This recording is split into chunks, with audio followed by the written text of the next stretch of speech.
Saudi bus ప్రమాదంలో మృతి చెందిన వారికి 5 లక్షల పరిహారం ఇవ్వాలని నిర్ణయించింది తెలంగాణ కేబినెట్. దీంతో పాటు మంత్రి అజారుద్దీన్, ఎంఐఎం ఎమ్మెల్యే, మైనారిటీ విభాగానికి చెందిన ఓ అధికారి సహా ప్రభుత్వ ప్రతినిధి బృందాన్ని సౌదీకి పంపాలని నిర్ణయించారు. ఇక బీసీలకు 42% రిజర్వేషన్లు, స్థానిక సంస్థల ఎన్నికల నిర్వహణకు ఎలా వెళ్లాలి అన్న అంశంతో పలు టాపిక్లపై సుదీర్ఘంగా చర్చిస్తోంది తెలంగాణ కేబినెట్. మంత్రివర్గ సమావేశం ప్రారంభంలోనే ప్రజాకవి అందశ్రీకి ఘనంగా నివాళులర్పించారు. అనంతరం అజెండా ప్రకారం ఒక్కో అంశంపై చర్చిస్తోంది తెలంగాణ మంత్రివర్గం.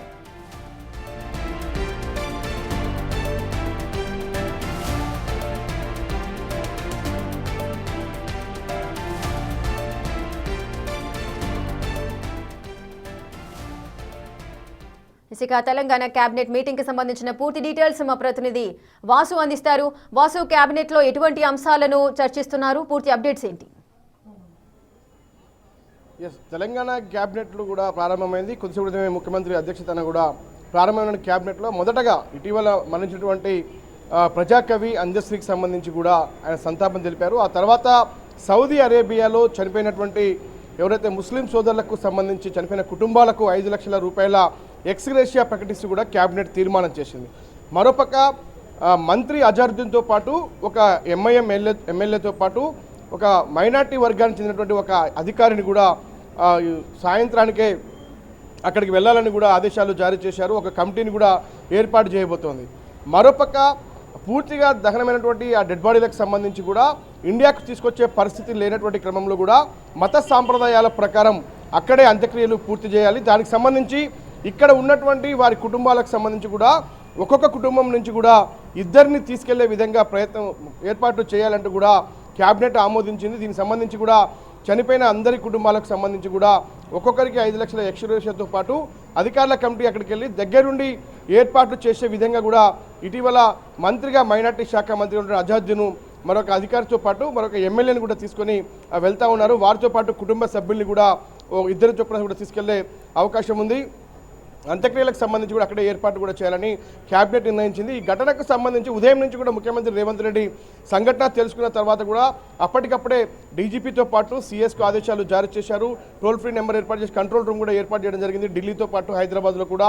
కానీ పూర్తిగా కూడా చనిపోయినటువంటి కుటుంబ సభ్యులు కూడా ఒకే కుటుంబానికి చెందినటువంటి హైదరాబాద్ చెందినటువంటి కుటుంబ సభ్యులు చాలామంది ఉన్న నేపథ్యంలో కూడా వాళ్ళందరినీ ఐడెంటిఫై చేసి వాళ్ళ బంధువులను ఐడెంటిఫై చేసి వాళ్ళ డెడ్ బాడీస్ సంబంధించి ఎక్కడ ఉన్నాయి వాళ్ళని గుర్తించి అక్కడ ఏర్పాటు పూర్తిగా వాళ్ళకి ఎలాంటి ఇబ్బంది కలగకుండా హైదరాబాద్ నుంచి వాళ్ళకు సౌదీ తీసుకెళ్లే ఏర్పాటు చేయాలని ప్రభుత్వం అయితే నిర్ణయించింది. ఇక మిగతా అంశాలకు సంబంధించి క్యాబినెట్ సుదీర్ఘంగా కొనసాగుతుంది. మంత్రులందరూ కూడా హాజరయ్యారు. 42% బీసీ రిజర్వేషన్ల అంశానికి సంబంధించి కూడా క్యాబినెట్లో ప్రధానంగా చర్చ సాగుతోంది. ఇక అందశ్రీకి సంబంధించినటువంటి శృతిమనం ఏర్పాటుతో పాటు వాళ్ళ ఇంట్లో ఒక ప్రభుత్వ ఉద్యోగం ఇవ్వాలి అన్నటువంటి కాన్సెప్ట్ కావచ్చు, మిగతా అంశాలకు సంబంధించి కూడా క్యాబినెట్లో చర్చిస్తూ ఉన్నారు. ప్రధానంగా మాత్రం బీసీ రిజర్వేషన్లతో పాటు స్థానిక ఎన్నికల నిర్వహణకు సంబంధించి ఎలా ముందుకు వెళ్ళాలి, ఎందుకంటే రాష్ట్ర ప్రభుత్వం పరంగా చేయాల్సినటువంటి అన్ని ప్రయత్నాలు చేశారు. ఎందుకంటే బిల్లులు 2 ఉభయ సభల్లో కూడా ఆమోదించి పార్లమెంటు పంపాము, కేంద్రం దగ్గర పెండింగ్లో ఉంది. ఒక పక్కన రాష్ట్రపతి దగ్గర పెండింగ్లో ఉన్న నేపథ్యం కావచ్చు, మరోపక్క గవర్నర్ దగ్గర ఆర్డినెన్స్తో పాటు జీవో నెంబర్ 9కి సంబంధించినటువంటి అంశాలపైన రాజ్యాంగ సవరణకు సంబంధించి చేసిన ప్రయత్నాలు ఏది కూడా సఫలం కాలేదు. కాబట్టి ఇప్పుడున్నటువంటి ఆప్షన్ ఏంటి అన్న కోణంలో కూడా క్యాబినెట్ సుదీర్ఘంగా చర్చిస్తూ ఉంది. ప్రస్తుతం మనకంతున్న సమాచారం అఖిల పక్షాన్ని ఢిల్లీకి తీసుకెళ్లాలి, కేంద్రం పైన ఒత్తిడి చేయాలి అన్నటువంటి కొంతమంది మంత్రుల అభిప్రాయం కూడా వ్యక్తం చేసినట్టుగా తెలుస్తూ ఉంది. దానిపైన ఫైనల్గా అందరు మంత్రులు కలిసి ఏం ఫైనల్ చేస్తారు, ఎన్నికలకు వెళ్ళాలని డిసైడ్ అయినారు. కానీ అంతకంటే ముందే ఒకసారి చివరి ప్రయత్నంగా అఖిల పక్షాన్ని ఢిల్లీకి తీసుకెళ్తే బాగుండేనటువంటి అంశాన్ని కూడా తీసుకొచ్చినట్టు మనకు సమాచారం అవుతుంది. మరి చూడాలి దానిపైన ఎలాంటి నిర్ణయం వెలువడుతుంది. స్థానిక ఎన్నికలకు వెళ్లేందుకు మాత్రం దాదాపుగా సిద్ధమైనట్టు తెలుస్తుంది. దానికి సంబంధించి 42% బీసీ రిజర్వేషన్ల అమలుకు సంబంధించి పార్టీ పరంగా రిజర్వేషన్లు అమలు చేసే అంశాన్ని కూడా ప్రస్తుతం క్యాబినెట్ చర్చిస్తూ ఉంది. అనేక కీలక అంశాలకు సంబంధించి కూడా ప్రస్తుతం అయితే క్యాబినెట్ భేటీ సుదీర్ఘంగా కొనసాగుతుంది. సాయంత్రం రాత్రి 9 గంటల వరకు కూడా క్యాబినెట్ భేటీ కొనసాగే అవకాశం ఉంది. ఎలాంటి డిసిజన్లు తీసుకున్నారో దానికి సంబంధించి మంత్రులు కూడా మీడియా సమావేశాన్ని ఏర్పాటు చేయబోతా ఉన్నారు. వాసు, గతంలో ఈ లోకల్ బాడీ ఎలక్షన్స్ కి సంబంధించి 42% బీసీ రిజర్వేషన్లకు సంబంధించి కోర్టులో విచారణల అనంతరం స్టే విధించిన సందర్భాలు ఉన్నాయి. మరి ఇప్పుడు ఒకవేళ ముందుకు వెళ్ళాలి ఈ లోకల్ బాడీ ఎలక్షన్స్ లో అంటే ఎటువంటి పరిణామాలను ఎదుర్కోవాలి, ఎలాంటి చేంజెస్ ఉండాలి అంటారు?